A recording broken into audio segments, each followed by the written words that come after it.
2016年7月10日嘅主日信息當中，日華牧師曾經提到先知 James Ryle 喺1990年所見到雷聲之子 Sons of Thunder 嘅預言。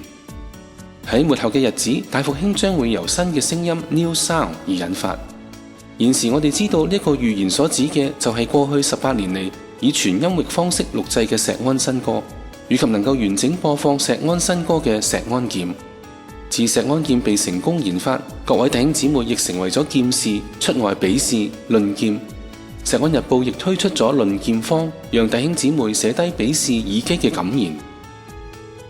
之後主日信息亦分享到日華牧師過往嘅住處係舊黃埔船廠一帶嘅小區，甚至一啲嘅街道亦係以黃埔船廠嘅高級職員嚟到命名，並且當中嘅街道名稱包括馬來街同埋蕪湖街，都係隱藏着石安教會嘅定名4794嘅密碼。因為世界其中兩個與聖殿距離4794英里嘅地點就係馬六甲同埋中國蕪湖市。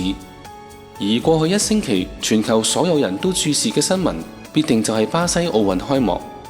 當中就出現咗連串上述共同信息嘅事件。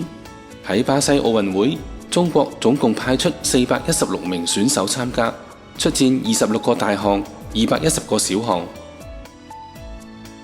喺8月5日開幕典禮裏邊，中國一反過去8屆以籃球員作為持旗手嘅傳統，派出2012年倫敦奧運會花劍賽金牌得主雷聲擔任持旗手。冇錯，呢個劍士嘅名字就係雷聲，正正印證 James Ryle 雷聲之子嘅預言。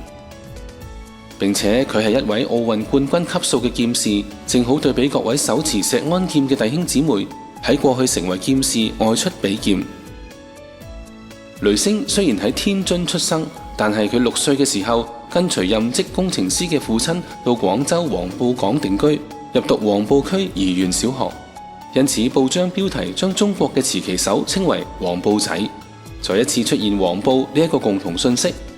至於香港方面，則派出37位運動員出戰9個項目，最矚目嘅恰巧又係劍士，就係出戰女子重劍項目嘅江文蔚，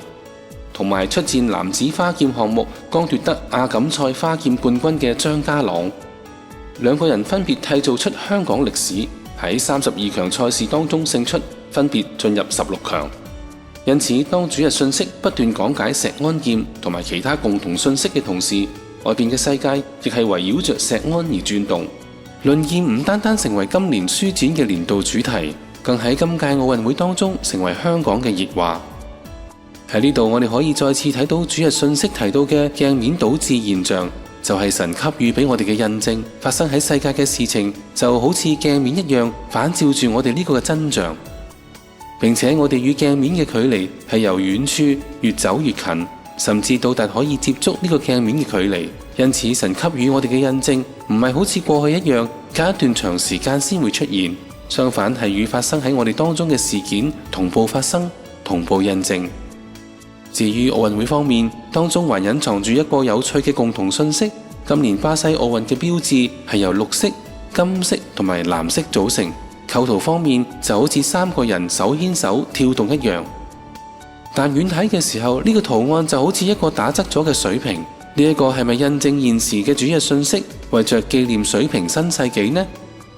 並且當呢個圖案以某種方式割開嘅話，原來可以組成2012 ZION。